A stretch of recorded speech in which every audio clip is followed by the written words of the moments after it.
Hey guys, Jan Michael here. Just got back from seeing Spider-Man Homecoming, the second reboot in the Spider-Man franchise in recent years, this time set in the Marvel Cinematic Universe.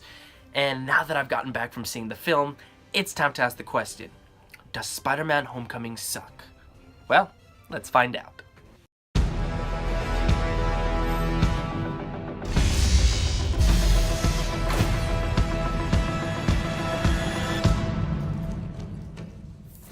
Sup, guys? Wait a minute. You guys aren't the real Avengers. I can tell Hulk gives it away.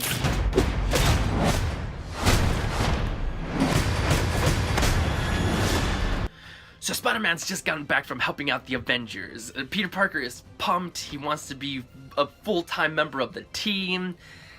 But the only problem is that Tony Stark really doesn't think he's ready yet. He limits him in what he can do as a superhero, tells him not to go after anybody too dangerous, stick to more small-time crimes. And of course this ends up frustrating Peter Parker. But when he discovers that there is a villain out there who you guys know as the Vulture, he decides he's going to try to stop him in order to prove that he's ready to finally join the big leagues. And that's pretty much the whole plot of the film. So, does Spider-Man Homecoming suck? Well, no, not really. Now, there are problems with the film, and there's some big problems with the film. But no, the film doesn't really suck in general. And I know I'm going to shoot myself in the foot by saying this with my first video, but very similar to the Wonder Woman film, where everybody was raving about it, saying it was fantastic, it was amazing, but they were also ignoring the flaws within that movie. And this movie, solid as it is, there are flaws. And I'm sorry, but I just can't ignore the problems with it, and there are some big ones there as well, so I'm gonna talk about those. But before I talk about the bad, let's talk about the good. What did I like about the film? Tom Holland as Spider-Man. He does a fantastic job, and I think a big part of this comes from the writing. This time Peter Parker is just a high school student. He's not a college kid, he's not an adult, he's just a high school kid, and it works fantastic. He has the problems that a high school kid would have. He has a love interest that he's afraid to talk to. He has a bully that picks on him. Although I'm going to be getting into those two aspects of the film later on. But he's also a superhero on the side. He thinks it's cool. He thinks this is what he's going to do for the rest of his life, and he kind of even puts school on the back of his mind. And these are all trains of thought that a high school kid would have. And so I really like what they did with his character. He's learning, he's growing up, he hasn't really experienced life yet. He thinks he's got it figured out. All fascinating stuff. And it's not just his character either that does a really good job. Kudos to Marvel for making the second film this year that I actually cared about their villain. I really don't like Marvel villains. I think they're all really weak. I haven't enjoyed them in pretty much any of the films, with the only exception really being Loki.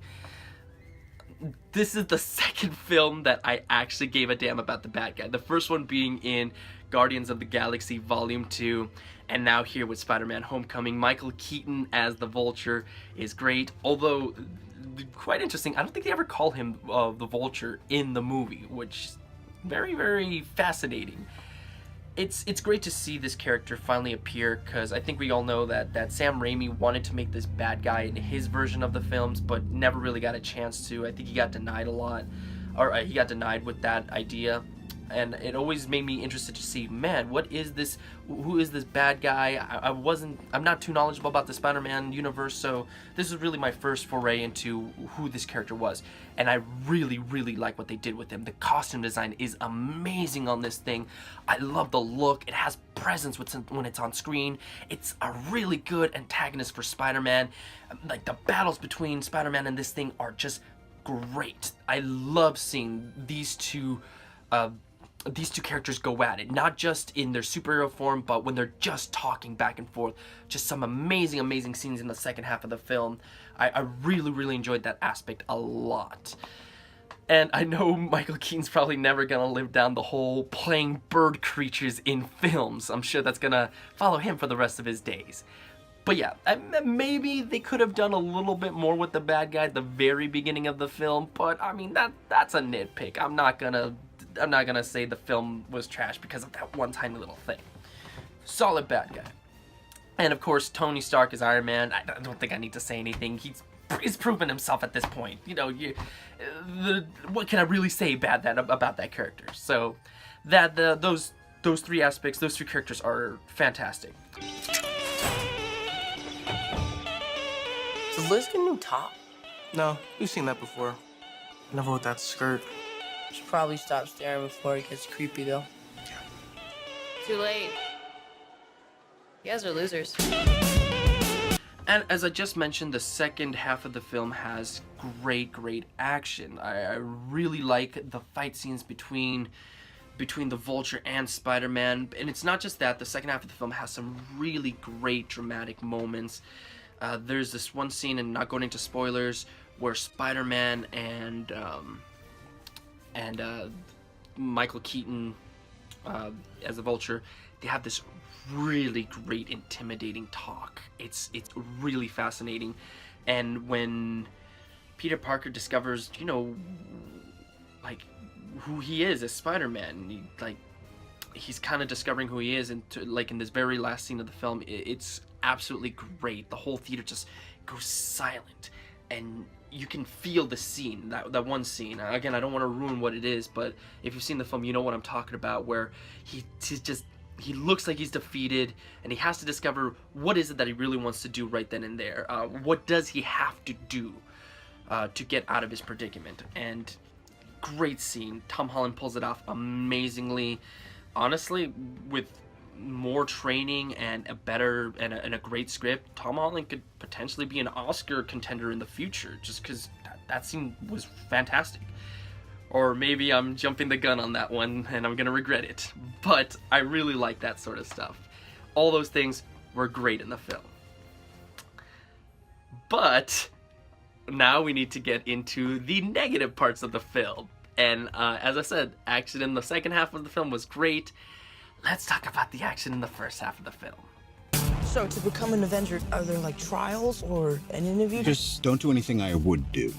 And definitely don't do anything I wouldn't do. There's a little gray area in there, and that's where you operate. Oh. All right? That's not a hug. I'm just grabbing the door for you. All right, kid. Good luck out there. First half of the film is kind of dull. And not just in the action department. But it's also in the action department. There's a lot of fight scenes that just aren't that memorable. Like, Spider-Man isn't really that witty, to be completely honest, in this film, which is a shame because Spider-Man's always been a comedic superhero. And so it's kind of a shame that he doesn't have that same quip that he does in the other films. He tries, and there are some good comedic moments, and there's even a couple of times where I chuckled and the audience laughed. So I'm not saying that the film is completely deadpan, like dead. There are good comedic moments, but there's just not that many of them. And it's kind of a shame. I really wanted there to be more. But the action scenes are... they're kind of lackluster, to be honest. There's one where Spider-Man's saving people from an elevator. Okay, great. I don't really care. I didn't really care about that. I didn't think that was that interesting. I know he's kind of starting off as a superhero, so it's not going to be as big as the other films. But there's ways to make like action scenes smaller, but still feel very impactful and powerful. And the first half of the film just doesn't do it. It does not do it. Maybe it does for you guys, but it didn't do it for me. I was very not bored. I didn't think the movie was boring, but it was definitely underwhelming. And I think a lot of smaller children are especially going to be bored with the film. I know it's rated PG-13, but come on, it's Spider-Man. Like, the kids are going to go see this film. And I think they're the ones who are probably going to suffer the most. They're going to get antsy, and they're going to want more action. And the first half of the film, there's a lot of dialogue. And I'm not saying that the writing is bad or the dialogue is cringeworthy. It's not, but it cannot depend on its writing all the time. It's not strong enough to carry the film. So it needed either more action or it needed better action in the first half. big problem with the film there. Second problem is some of the choices for who the characters are, and some of the scenes are very questionable.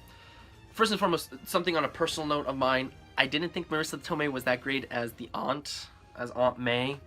I know a lot of people seem to like her, but to be honest, it's kind of creepy. I don't think like they did that much with her. She's just the hot aunt. And no offense to Marissa Tomei, but I didn't think she was that attractive in this film. And I think Marissa Tomei is not ugly either. Man, this wasn't the film to really showcase that. But everybody's making jokes about her being hot, and a lot of it is directed towards Peter Parker. It's like, oh yeah, how's your aunt doing? I'm like, dude, that's his aunt. He's a high school kid. That's gross. Stop that. So that's side note. The parts that I think are really kind of our odd choices are, first and foremost, with Peter Parker's love interest, who is a fellow member of a debate club, if you will. And that's fine. That's no problem. But she's also one of the most popular girls in schools, and has these fantastic lavish parties that all the cool kids go to, and I guess Peter Parker sometimes isn't invited. And okay, that's an interesting choice. Yeah, fine. Interesting choice. I haven't seen that. We'll give it a pass. But then the bully is also on the debate team.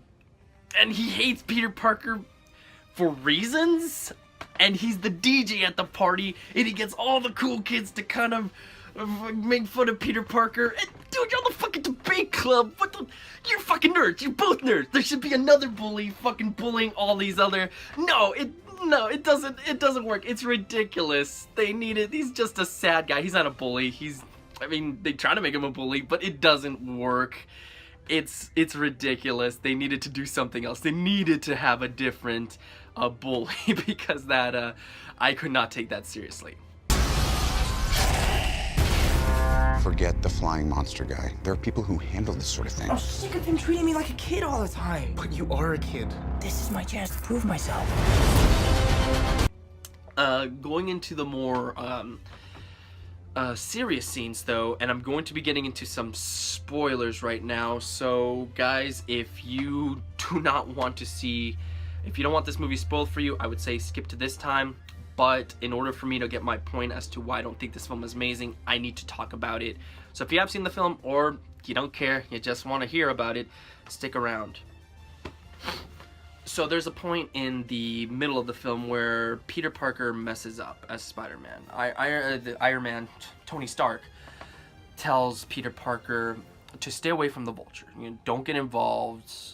Other people are going to handle... There's other people that can handle it. Basically brushing off the whole thing. And Peter Parker's starting to say, no, this guy's dangerous. He has weapons. He's selling them to other people. And Tony Stark kind of just brushes him to the side. Like, no, don't worry about that. Just stick to doing what I told you to do. And of course, Peter Parker's going to get frustrated at this and go after him. He wants to prove himself. This guy's dangerous. He needs to be stopped. And then you find out that Tony Stark did listen to him, and he did send the FBI after this guy. And because Peter Parker as Spider-Man got involved, it messed up the whole operation. And before you fully realize that, Peter Parker goes up to Tony Stark's like, you know what, if you just listened to me from the beginning, this wouldn't happen. And Tony Stark's like, I did listen to you, I stuck my neck out, nobody believed you, but I put myself out on the line for you. And the whole thing is turned back on Peter Parker. And no, it doesn't, no. Tony Stark brushed him off. He didn't say he was going to do anything. Anyone would be frustrated with that situation. And especially a high school kid. He's going to go out. He's going to try to stop him if he sees nobody else is doing it. So that itself is a problem. That's a point where you're supposed to kind of be disappointed in Peter Parker. But it doesn't work because there was no communication there.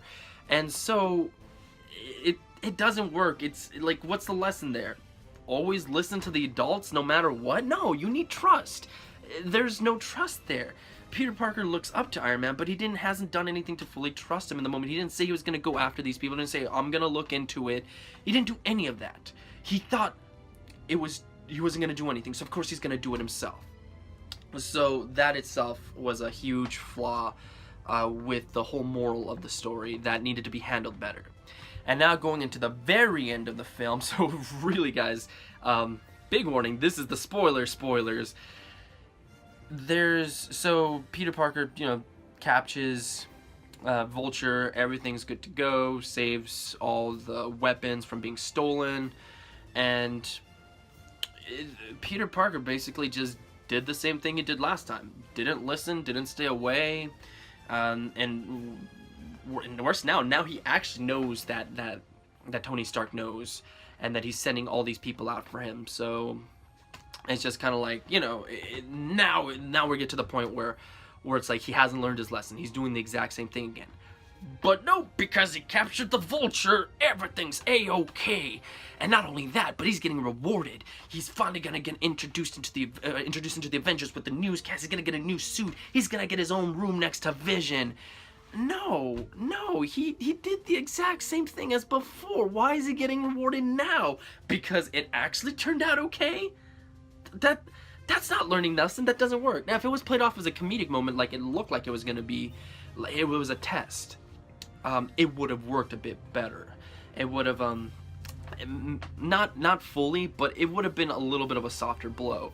But it wasn't. After Peter Parker turns down the whole thing, it's revealed, oh no, he was actually gonna introduce, there was news press right in the other room, ready to meet Spider-Man.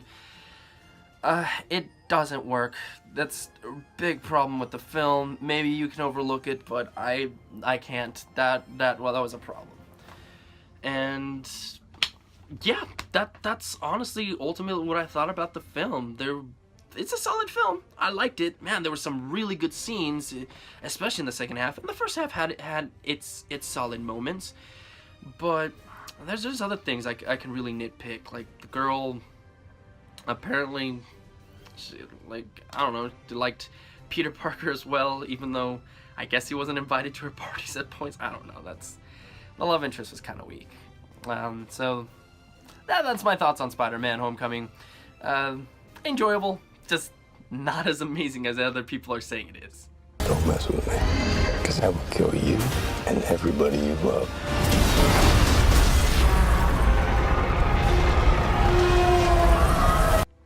So, does Spider-Man: Homecoming suck? No, I don't think so. You're gonna get enjoyment out of it. Again, younger kids are probably gonna get bored, especially if you've just come away from seeing maybe one of the other films where really the action is cranked up to 10. This might be a little bit of a step backwards, and I understand it's supposed to be a smaller film, but again, as I said, there's ways to make action smaller but still impactful, and I think the movie misses that a lot in the first half of the film. But still, I think the good outweighs the bad enough to really give it a recommendation. So no, I do not think this movie sucks. But ultimately, ladies and gentlemen, that is up for you to decide. If you have seen the film, let me know what you thought in the comments down below. I'm interested to hear other people's opinion. And guys, on a personal note, thank you so much for watching this first video of mine. This is me putting myself out there. I love movies. I see pretty much just about anything that I can. I love all types of genres. I'm hoping to do this weekly, so I hope you come back. I hope you enjoyed it. Critique me. Let me know what you think I can work on. And that's pretty much about it, ladies and gentlemen. I hope I see you next week. Until then, have a good one.